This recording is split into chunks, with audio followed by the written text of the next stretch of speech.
Welcome to our cosmic exploration of economics. Just kidding, it's not cosmic, but we are going to journey through the fascinating history of money. Today we'll explore the gold standard system. You know, that system where countries tied their currencies to a shiny yellow metal gold. We'll dig deep into its history, weigh its merits and demerits, and see if it truly was a golden era for money. Imagine a time before Bitcoin, before credit cards, heck, even before paper money as we know it. Okay, maybe not far back, but long ago, kingdoms and countries relied on a system where every piece of paper money represented actual gold. This wasn't some mythical tale, this was the gold standard system in action. So what exactly the gold standard? Think of it this way. It's like money with a VIP backstage pass to Fort Knox. Okay, not literally, but under the gold standard, a country's currency had a direct, unbreakable link to a specific amount of gold. Like if a dollar was worth 1 gram of gold, you could stroll right up to a bank and say, "Give me my gold, please." And they'd have to hand it over. It was like having a golden guarantee in your pocket. Now, the gold standard wasn't some free-for-all printing spree. If a country declared that 1 unit of its currency was equal to, say, 1 gram of gold, they couldn't just conjure up more money out of thin air. They needed to have that gold stashed away in their vaults, like a dragon hoarding its treasure. This physical backing gave people confidence. Their money represented something tangible, something real. Chapter 4. The Global Gold Rush. A world united by money. The gold standard wasn't just some niche experiment, it was the hottest ticket in town for a while.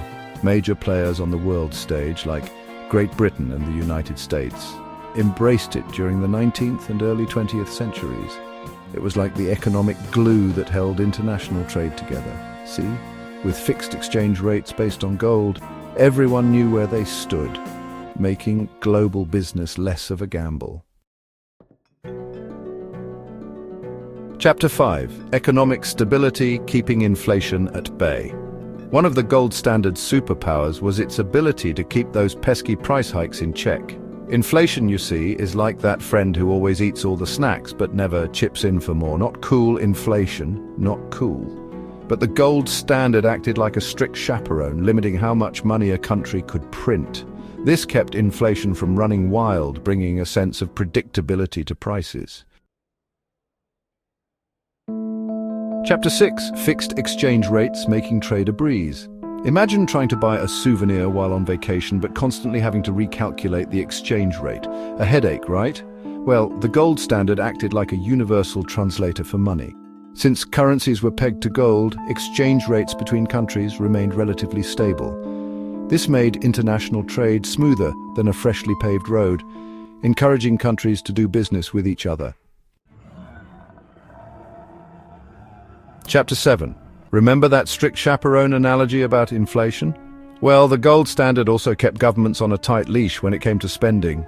It was like a budgetary straitjacket, preventing them from printing money willy-nilly to fund every pet project. This fiscal discipline, while sometimes frustrating for politicians, helped maintain economic stability in the long run. Chapter 8.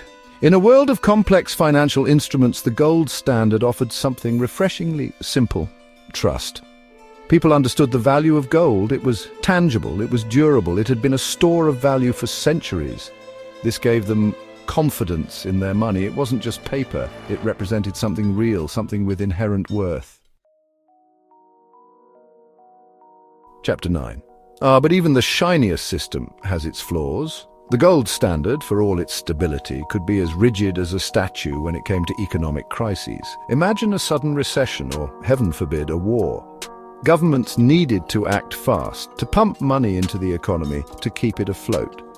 But the gold standard tied their hands. They couldn't just print more money, they needed the gold to back it up. This lack of flexibility sometimes turned economic downturns into full-blown disasters. Chapter 10. Job market impact, when the gold standard bites back.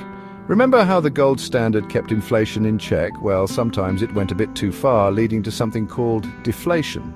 Now, deflation might sound good. Who doesn't love lower prices, right? But it could create a vicious cycle. See, when prices fall, businesses earn less, leading to layoffs and wage cuts. This hurt everyday workers, causing unemployment to rise. Chapter 11 keeps growth slow, the golden handcuffs. The gold standard, while promoting stability, could sometimes act like a set of golden handcuffs on economic growth. Think of it like this. A country's money supply was literally limited by how much gold it had. So even if its economy was booming and bursting at the seams, it couldn't just print more money to keep pace. This restriction, while preventing reckless spending, sometimes stifled growth and innovation. Loss of policy control, the government's dilemma. Under the gold standard, governments couldn't just snap their fingers and manipulate the money supply to their liking. It was like trying to conduct an orchestra with one hand tied behind their back. They were beholden to those golden reserves, which limited their ability to respond effectively to economic challenges. Modern shift, the rise of fiat currency. By the mid-20th century, the world began to move away from the gold standard, like guests politely excusing themselves from a dinner party that had gone on a bit too long.